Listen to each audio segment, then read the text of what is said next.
ஆண்டாள் திருவடிகளே சரணம்.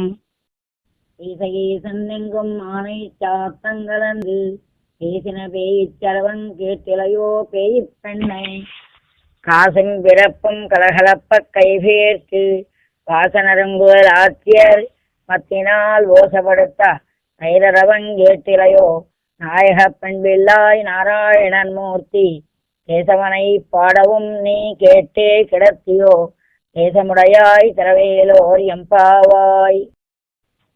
అర్థం: కిలకిలమంచు పక్షులను కేకలు పెట్టుచు కూయుచున్నను, గలగలయంచు గోపికలు కవ్వముతో దధి చిల్కుచున్నను. కలకలమంచు మేము నిట కంచెదళాక్షుని పాడుచున్నను. తలుపును తీయకన్ తెలివి తక్కువ చానరు నిద్రకుంటివా. భావం: కిలకిలమని పక్షులు కూయుచుండిన, గోపికలు గలగలమంచు కవ్వము భూని పెరుగు చేయుచుండిన మేము ఇచ్చట భగవంతునిపై మధుర ధ్వనితో పాటలు పాడుచుండా నీవు తలుపు తీయక తెలివి తక్కువతో అమ్మా నిద్రించుచుంటివా. శుభం.